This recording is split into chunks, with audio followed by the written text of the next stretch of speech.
ഞാൻ 1961 മെയ് 28 മുതലാണ് അവിടെ നഴ്സറി അധ്യാപികയായിട്ട് ജോലി ചെയ്യാൻ തുടങ്ങിയത്. അതിനുശേഷം കേന്ദ്രത്തിലെ എല്ലാ പ്രവർത്തനങ്ങളിലും പങ്കെടുത്തിട്ടുണ്ട്.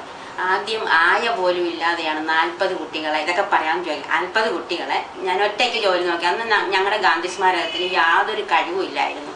അത് കുറേ വർഷങ്ങൾ അങ്ങനെയായിരുന്നു. അങ്ങനെ ആയപ്പോഴത്തേക്ക് അവിടെ പാവപ്പെട്ട കുട്ടികളാണ് പഠിച്ചുകൊണ്ടിരുന്നത്, ദരിദ്രരേഖയ്ക്ക് താഴെയുള്ള. ഇന്ന് നിങ്ങൾക്ക് ആർക്കും പറഞ്ഞാൽ ആ ശോചനീയാവസ്ഥ അറിയാൻ പാടില്ല. അത് അവർക്കെല്ലാം ഈ ഗാന്ധി സ്മാരകത്തിൻ്റെ കുറേ അകലെയുള്ള വീടുകളിൽ, സാമ്പത്തിക ശേഷിയും സന്മനോഭാവമുള്ള വീടുകളിൽ, ഒരു 100 വീടുകളിൽ ഈ സർവോദയ കലം, മൺകല വെച്ച് അരി പിരിച്ചു കൊണ്ടുവന്നാണ് ആ കുഞ്ഞുങ്ങൾക്ക് പിന്നെ കഞ്ഞി വെച്ച് കൊടുക്കും. 1963 ആയപ്പോഴത്തേക്ക് നമ്മുടെ ഗാന്ധി സ്മാരക ഗ്രാമസേവനത്തിൻ്റെ നഴ്സറിക്ക് എയ്ഡും അംഗീകാരവും കിട്ടി. ലൈബ്രറി പ്രവർത്തിച്ചിരുന്നു. അന്ന് ഒരു സെക്രട്ടറിയും ഒരു പ്രവർത്തകനും മാത്രമേ നമ്മുടെ ഗാന്ധി സ്മാരക ഗ്രാമസേവനത്തിലുള്ളൂ, കുമാർ സാറ്, ശിവനാഥൻ സാർ. അപ്പം അവർ ഇങ്ങനെ ഗാന്ധിയൻ ആദർശങ്ങൾ പ്രചരിപ്പിക്കുന്നതിന് വേണ്ടി എല്ലാ വീടുകളിലും കയറി ഇറങ്ങാൻ രാവിലെ പോകും. അന്നിവിടെ ഒരു പിന്നെ ശിവരാമൻ നായരും KRC കുമാറും എല്ലാം കൂടെ ഒരു പിന്നെ യുവജന സമാജം സംഘടിപ്പിച്ചു. ജീവൻ കലാമന്ദിർ എന്ന് പറയുന്ന ഒരു എന്ന പേരിലൊരു കലാസമിതി ഇവിടെ രൂപീകരിച്ചിട്ടുണ്ടായി. അതുപോലെ തന്നെ ആദ്യമായിട്ട് ഈ ഇന്ന് നിൽക്കുന്ന കേന്ദ്രത്തിൻ്റെ അങ്കണത്തിൽ വളരെ ശ്രമകരമായ ഒരു ജോലി, വളരെ അനേകം ഈ നാട്ടിലെ അനേകം ചെറുപ്പക്കാരുടെ സഹായത്തോടുകൂടി ദൂരെയുള്ള സ്ഥലത്ത് കൊണ്ടുവന്ന് ചെമ്മണ്ണ് കൊണ്ടുവന്ന് ഇവിടെ ഒരു വോളിബോൾ കോർട്ട് നിർമ്മിക്കുകയുണ്ടായി. ജില്ലാ ലെവലിലെ വോളിബോൾ മത്സരം നടത്തി 3-4 വർഷം നടത്തി. നമ്മുടെ കേന്ദ്രത്തിൻ്റെ സ്പോർട്സ് ക്ലബ്ബുകാർ തന്നെ ഒരു പ്രാവശ്യമൊക്കെ ജയിച്ചിട്ടുണ്ട്. കലാ സാംസ്കാരിക രംഗങ്ങളിൽ എടുത്തു പറയാവുന്ന ഒരു കാര്യം ഇവിടെ നടത്തിയിരുന്ന ഒരു കയ്യെഴുത്ത് മാസികയാണ്. ഈ കയ്യെഴുത്ത് മാസിക എന്ന് പറയുന്നത് എഴുതാൻ വാസനയുള്ള യുവാക്കൾക്ക് വളരെ സ്വതന്ത്രമായി എഴുതി തെളിയാൻ അവസരം നൽകിയ ഒന്നാണ്. പിന്നെ ബാലസമാജം ഉണ്ടായിരുന്നത്. ബാലസമാജത്തിൽ നമ്മുടെ കൊച്ചുട്ടി സാറിൻ്റെ മകനൊക്കെ സുധാകരൻ, ഇപ്പം ബാങ്ക് മാനേജരാണ്, അവനായിരുന്നു അതിൻ്റെ സെക്രട്ടറി. അപ്പം ഞങ്ങൾ ചെല്ലണം. ഞാനും ലീല ഉള്ളല്ലോ, പിന്നെ ലീല സാറും കൂടെ ഒരു അധ്യാപിക, അവർ മരിച്ചുപോയി. എൻ്റെ കൂടെ എല്ലാത്തിനും നടന്നു. അവർ പിന്നെ അംഗൻവാടിയിലായി. എൻ്റെ പുറത്താണ് ബാലസംഘത്തിന് നടന്നിട്ടില്ല. പിന്നെ സമാജം ഉണ്ടായിരുന്നു.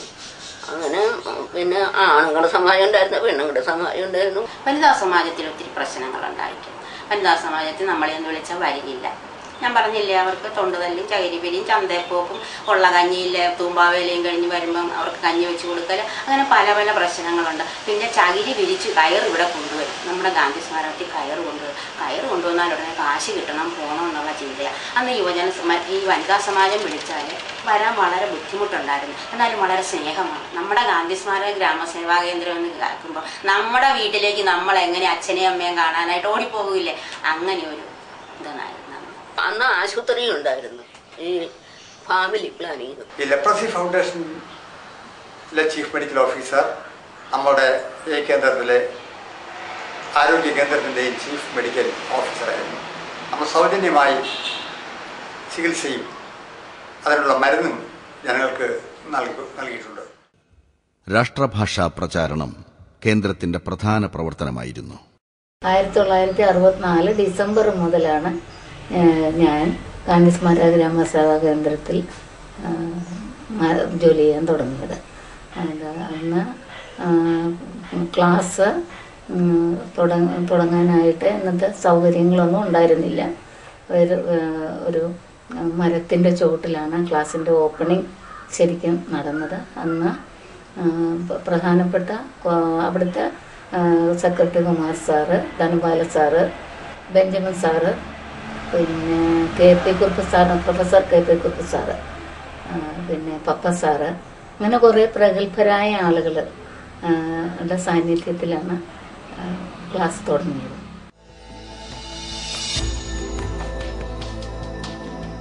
ആലപ്പുഴ ജില്ലയിൽ കുഷ്ഠരോഗ നിർമ്മാർജ്ജന പ്രവർത്തനത്തെ സഹായിക്കാനായി ആരംഭിച്ച സംഘടന പദ്ധതിയിൽ മാത്രം ഒതുങ്ങാതെ ജനക്ഷേമ പ്രവർത്തനങ്ങളുമായി മുന്നേറി. ഈ നാടിന്റെ ആവശ്യങ്ങൾ എന്താണെന്ന് തിരിച്ചറിഞ്ഞ് അവ നേടിയെടുക്കാൻ ജനങ്ങളെ സജീവമായി മുന്നോട്ട് കൊണ്ടുവരാൻ കേന്ദ്രത്തിന് കഴിഞ്ഞു.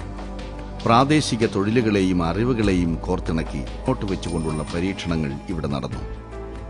മാരാരിക്കുളവും കഞ്ഞിക്കുഴിയും മുഹമ്മയും തണ്ണീർമുക്കവും അടങ്ങിയ ഗ്രാമങ്ങളിൽ വ്യാപിച്ചു കിടന്ന ഗ്രാമനിർമ്മാണ പ്രവർത്തനങ്ങൾ കൃഷി, കന്നുകാലി വളർത്തൽ, കോഴി വളർത്തൽ എന്നിവയിലൂടെയും കയർ തുടങ്ങിയ പ്രാദേശിക വ്യവസായങ്ങളിലൂടെയും മുന്നേറി.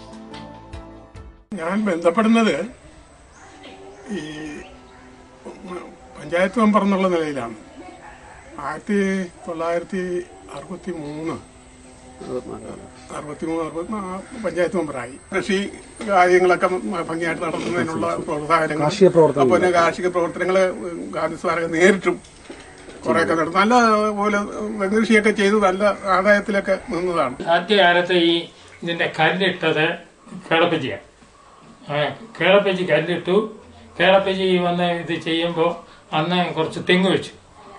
ആ തെങ്ങ് 8ാമത്തെ വർഷത്തിലൊന്നും 6ാമത്തെ വർഷത്തിൽ ആ ദിവസം തന്നെ കേളപ്പജിയെ കൊണ്ട് അറുത്തിരിച്ച് വിളഞ്ഞിട്ട് പ്രാദേശികമായ തലത്തിൽ കൃഷി പരിശീലനം നൽകുകയും കൃഷിക്ക് ആവശ്യമായ സഹായ സഹകരണങ്ങൾ നൽകുകയും ചെയ്തിട്ടുണ്ട്.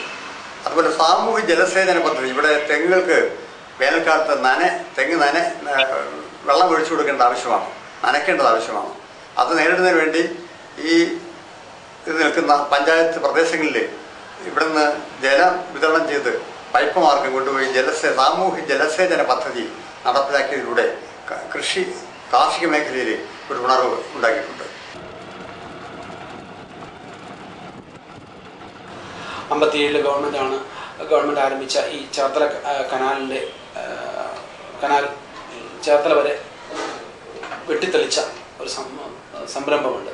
കനാൽ തെളിച്ചു കഴിഞ്ഞപ്പോഴത്തേക്ക് പെട്ടെന്ന് ഈ പ്രദേശത്തുള്ള കിണറുകൾ മുഴുവൻ വെള്ളം പറ്റി, കനാലിന് ആഴം കൂട്ടി കഴിഞ്ഞപ്പോഴത്തേക്ക് അപ്പം കൃഷി ബുദ്ധിമുട്ടായി മാറി.